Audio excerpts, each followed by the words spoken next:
Gold trusted gold buyers. మీరు తాకట్టు పెట్టిన బంగారాన్ని విడిపించి ఈ రోజు ఉన్న మార్కెట్ ధరకు కొనబడును.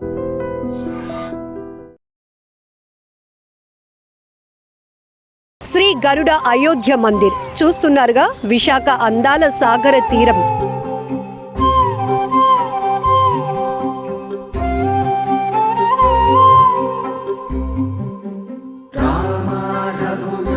శ్రీ గరుడ అయోధ్య రామ మందిరాన్ని మీరు ఇప్పుడు చూస్తున్నారు. అసలు విశాఖలో ఆధ్యాత్మికతను మరింతగా పెంపొందించాలి, జై శ్రీరామ్ నినాదం మారుమ్రోగాలనే కాన్సెప్ట్తో ఇక్కడ ఈ నమూనా ఆలయం అయితే రూపుదిద్దుకుంటోంది. ఇంత అత్యద్భుతంగా దీని నిర్మాణం కూడా ఒక ప్రత్యేకతతో కూడుకున్నదని చెప్పొచ్చు. 5 ఇంజనీర్స్, 15 మంది ఆర్కిటెక్చర్స్, 325 మంది సిబ్బంది ఏకదాటిగా నిర్విరామంగా చేతి పనితో రూపుదిద్దుకుంటున్నటువంటి ఈ ఆలయం గురించి మరిన్ని వివరాలు అడిగి తెలుసుకుందాం. శ్రీ గరుడ అయోధ్య మందిర్ నుంచి దుర్గా ప్రసాద్ గారు మనతో పాటు ఉన్నారు. సో నమస్తే అండి. ఎస్, జై శ్రీరామ్. ఇక్కడ ఇలా చూస్తూ ఉంటేనే అత్యద్భుతంగా అనిపిస్తోంది. ఒకవైపు సాగర తీర అందాలు, మరొక వైపు ఆధ్యాత్మికత. ఎందుకు విశాఖపట్నంలో ఈ మందిరం ఏర్పాటు చేయడానికి కారణం?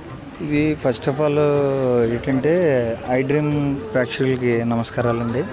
ఇది ఇక్కడికి రాముల వారిని తీసుకురావడానికి గల కారణం ఏంటంటే, ముందు ఫస్ట్ ఆఫ్ ఆల్ మేము ఇక్కడ వైజాగ్లో ప్రాజెక్ట్ చేసే ముందు మేము ప్రయాగ్రాజ్లో చేస్తున్నామండి. ప్రయాగ్రాజ్లో చేసిన తర్వాత మాకు అక్కడ వచ్చిన భక్తజనానికి కానీ, కుంభమేళకు వచ్చిన భక్తుల దగ్గర నుంచి మాకు వచ్చిన ప్రశంసలు కానీ అన్ని రకాలుగానే మాకు చాలా ఆనందదాయకం అనిపించిందండి. ఇంకొకటి ఏంటంటే, ఇంకొక ముఖ్యమైన విషయం ఏంటంటే, మాకు ఇక్కడ అయోధ్య రామ మందిరాన్ని మన తెలుగోడిగా ఉండి మన తెలుగోళ్ళతనంలో రామతత్వాన్ని ఇంకా పెంపొందించాలనే ఒక కోరికతో ఇతర రాష్ట్రాల్లో ఉండే దానికంటే కూడా మన తెలుగు రాష్ట్రాల్లో ఇంకా ఎక్కువగా రామతత్వం ఉందని అందరికీ తెలియజేయాలనే ముఖ్య ఉద్దేశంతో మన వైజాగ్లో మేము పెట్టాలని నిర్ణయించుకుని మనం వైజాగ్ తీసుకొచ్చామండి. అంటే విశాఖ సాగర తీరంలో 3 నెలల పాటు ఈ ఆలయం అందుబాటులో ఉంటుంది. దానికోసం అహర్నిశలు ఇక్కడైతే సిబ్బంది శ్రమిస్తున్నారు. అసలు ఈ మంచి కాన్సెప్ట్ ఒక తెలుగు వాళ్ళగా, అది కూడా విశాఖపట్నానికి మన అయోధ్య మందిర్ని తీసుకురావాలనేటటువంటి ఒక గొప్ప ఆలోచన ఏ కంపెనీ చేపడుతుంది? ఈ యొక్క ఆలోచన అనేది నా ఒక్కడిది కాదండి, నా వెనకాల కూడా చాలామంది ఉన్నారండి. దానికి ఒక గరుడ గ్రూపుతో సంబంధికులైన బిజ్వాష్ అని ముంబై వాస్తవ్యులు ఉన్నారండి, బిఆర్ శెట్టి గారని. వాళ్ళు మేము కలిపి ఈ యొక్క ప్రదర్శనని ప్రతి రాష్ట్రంలోనే చేయాలన్న నిర్ణయంతో సంసిద్ధమై మనం వైజాగ్లో పెట్టడం జరిగిందండి. ప్రస్తుతం నిర్మాణ దశలో ఉన్నప్పుడే ఆ నిర్మాణం తీరు ప్రతి ఒక్కరిని ఆకట్టుకుంటుంది. ఎక్కడా కూడా ఒక సిమెంటు, ఇసుక ఏమీ కనిపించడం లేదు. అలానే ప్రతి ఒక్కరు చేతి పనితో నిర్మిస్తున్నటువంటి ఆలయం ఏంటి ఆ స్పెషల్? దీని ముఖ్య ఉద్దేశం ఏంటంటే, పూర్తిగా చేతితో మానవుడు అనేది ఏదైనా చేయగలడు అన్న దానికి నిదర్శనంగా ఇది చేయడం జరుగుతుందండి. ఇంకొక విషయం ఏంటంటే, దీనికి ముఖ్య కారణం ఏంటంటే, ఇందులో పనిచేసే ప్రతి ఒక్కరూ కూడా చదువుకున్న వ్యక్తులే పనిచేయడం ముఖ్య కారణం అండి. తర్వాత దీనికి ఈ రామ మందిరం తాలూకా స్ట్రక్చర్లో ఎక్కడా మేము ఐరన్ వాడింది లేదండి. తర్వాత ఈ యొక్క రామ మందిరానికి వాడిన వస్తువులు ప్రతిదీ కూడా ప్రకృతి సిద్ధంగా సంబంధించినవి తప్ప మేము ప్రకృతికి పాడు చేసేవి ఏమీ మేము వాడలేదు. దీనికి వాడినవి కూడా వెదురు బొంగులు, కట్టే కట్టులు కూడా మేము క్లాత్నే నైలాన్ తాడుని కానీ ప్లాస్టిక్ తాడుని కానీ మేము వాడలేదండి.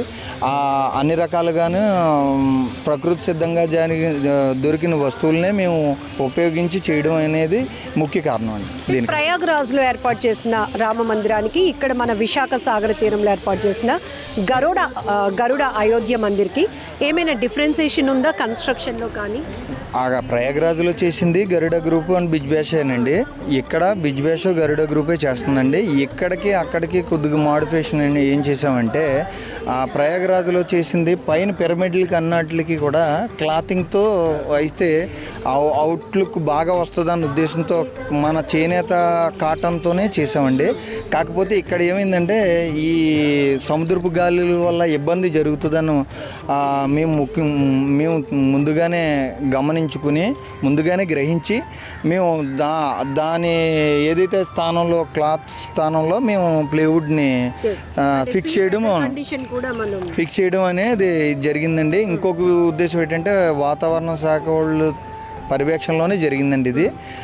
దానికి కూడా మేము ముందుగానే చర్యలు ఏం తీసుకున్నామంటే ఇది వచ్చేసి ఎత్తు 91 అడుగు ఎత్తు వస్తుందండి. దీని ఎత్తు దానికి గాను మేము వాతావరణ శాఖ వాళ్ళు ఇచ్చిన గైడ్లైన్స్ ప్రకారంగా కిందన గ్రౌండ్కి అల్యూమినియం పోల్స్ వేయడం జరిగిందండి. ఒక 480 పోల్స్ వేసామండి, స్తంభాలు వేసాము. ఎందుకంటే స్ట్రక్చర్ బేస్మెంట్ కదలకూడదన్న ఉద్దేశంతో, ఎటువంటి ఇబ్బందులు జరగకూడదన్న ఉద్దేశంతో అన్ని రకాలుగానే ముందుగానే మేము చర్యలు తీసుకోవడం జరిగిందండి. ప్రస్తుతానికైతే మందిరం నిర్మాణం అయితే నిర్మాణ దశలో ఉంది. ఇక ఎదురుగుంట చూస్తే ఆహ్లాదకరమైన అలలు, మంచి గాలి సౌండ్ వినపడుతోంది. ఇంత ప్రకృతి రమణీయత మధ్య ఏర్పాటు చేస్తున్నటువంటి గరుడ అయోధ్య మందిరానికి సంబంధించి ఇంకో ప్రత్యేకత, అత్యద్భుతం కూడా మరొక 3-4 రోజుల్లో ఆవిష్కృతం కాబోతోంది. అదేంటంటే రామబాణంకి సంబంధించినటువంటి విగ్రహం ఏర్పాటు. రామబాణం అన్నది విగ్రహం ఇంకా తయారీలో ఉందండి. అది ఎంత త్వరగా అయితే అంత త్వరగా మనం తెచ్చి ఆ రామతత్వాన్ని, రామబాణం తాలూకా దాని యొక్క ప్రభావానికి రాముడి తాలూకా ఆ బాణ ఆవిష్కరణ ప్రాముఖ్యత తెలియపరచడానికి గురించి ఆ విగ్రహం ఇక్కడ ప్రతిష్టాపన పెడదామనే ఉద్దేశంతో మేము చేస్తామండి. ఇది ప్రయాగ్రాజ్లో పెట్టలేదండి. సో పర్టికులర్గా ప్లేస్ గురించి కూడా మనం ఈ ఎన్విరాన్మెంట్ కూడా ఇంత అత్యద్భుతంగా ఎంతమంది భక్తులు వచ్చినా కూడా హ్యాపీగా ఈ ఎన్విరాన్మెంట్ని ఎంజాయ్ చేయాలి. మరొక వైపు రామ భక్తిని తమ గుండెల్లో నింపుకోవాలనేది పెద్ద కాన్సెప్ట్. సో ఎంత ప్రెమిసెస్లో ఈ కన్స్ట్రక్షన్ అవుతుంది? ఇది ముఖ్య కారణం. ఈ రామ మందిరం గురించి ఎంతైతే మనం చెప్పుకుంటున్నామో ఈ యొక్క స్థలం గురించి కూడా అంతే విధంగా చెప్పుకోవాలండి. ఎందుకంటే ఈ యొక్క స్థలాన్ని ఒక పెద్ద వ్యక్తి అయిన, ప్రముఖ వ్యాపారవేత్త అయిన ఏటీ రాయుడు గారు, కీర్తిశేషులైన ఏటీ రాయుడు గారు వాళ్ళ తనయుడు అవినాష్ గారు మనకి ఈ రాములు వారి మీద ఉన్న అతని భక్తిభావంతో మాకు ఇవ్వడం జరిగిందండి. ఇది రామ మందిరం గురించి ఇవ్వడం వల్ల వాళ్ళ లాన్ అవనే వాళ్ళ ప్లేస్మెంట్ చాలా ఇబ్బంది అయింది. కానీ అవన్నీ కూడా అతను సహించి మాకు రామ మందిరం పెట్టడానికి మాకు పూర్తి సహకారం అవినాష్ గారు అందివ్వడం జరిగిందండి.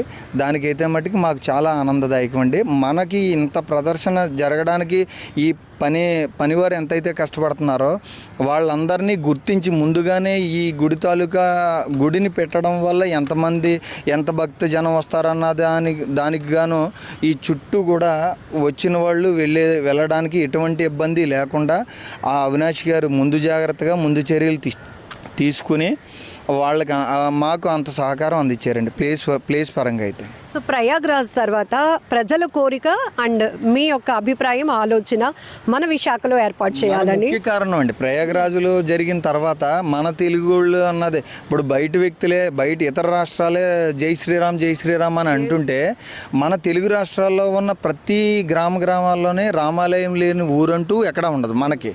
ఇప్పుడు ఏమి గుడి ఉంటే ఆ ఒక్క రోజుకే రామ అనే అటువైపు ఉన్న ఆ రాష్ట్రాల్లో ప్రతిరోజు రామ ఉదయం లేవగానే జై శ్రీరామ్ అనే నినాదంతో మనం మొదలైన వాళ్ళు మనం ఇంకా ఇదితో ఆధ్యాత్మికంగా ఉంటాం కాబట్టి అది మనకు అందించాలన్న కోరికతో మనం ఇక్కడ పెట్టడం జరిగిందండి. సో ఇది ఎలా హెల్ప్ అవుతుందంటారు? అంటే ఇంకాస్త యువతలో కూడా ఒక ఇన్స్పిరేషన్గా మారటం, అలాగే రామనామస్మరణ ప్రతి ఒక్క తెలుగు వాళ్ళ నుంచి వినిపించాలి. అది కూడా విశాఖ సాగర తీర అలల హోరును దాటి నామస్మరణ పునఃస్మరణ కోసం మీరు ఆలోచిస్తున్నటువంటి గొప్ప నిర్ణయం ఇది.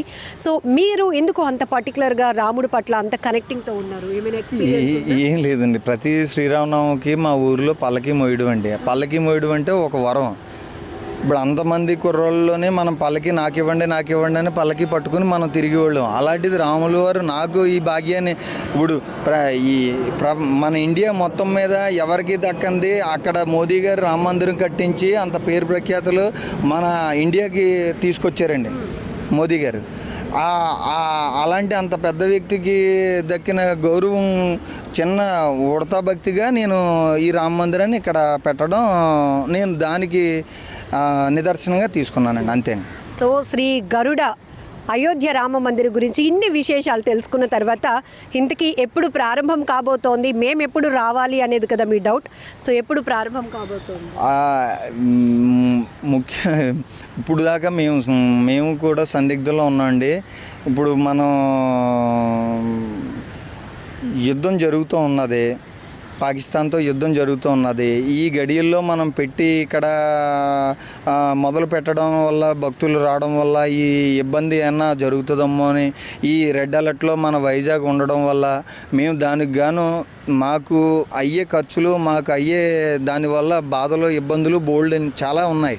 కానీ మన దేశం గురించి, మన దేశ రక్షణ గురించి, మన దేశ పౌరుడిగా ఉండి మన దేశ ప్రజల గురించి మేము కూడా మా వంతుగా మేము కూడా ఆలోచించాలన్న ఉద్దేశంతో మేము ఈ ఏదైతే ప్రారంభోత్సవం అనే దానికి మేము పూర్తిగా మన గవర్నమెంట్కి మన అన్ని రకాలుగానే మనం కూడా దోహదం చెయ్యాలని దాని గురించి మేము కొద్దిగా ప్రారంభోత్సవాన్ని కొద్దిగా లేట్ చేయడం జరుగుతుందండి.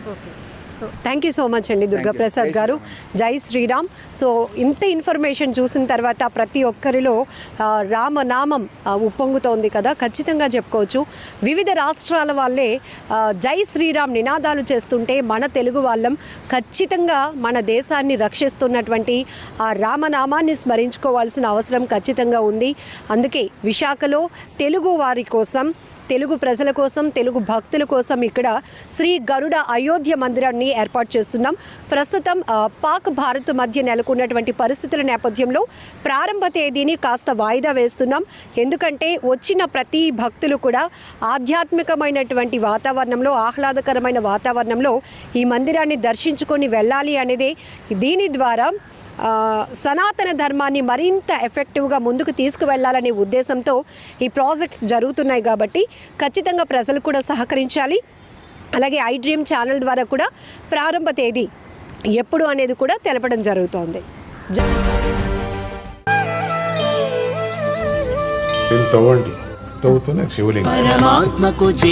సరే, దాన్ని అట్లా కప్పేసేయండి, చూపించదండి.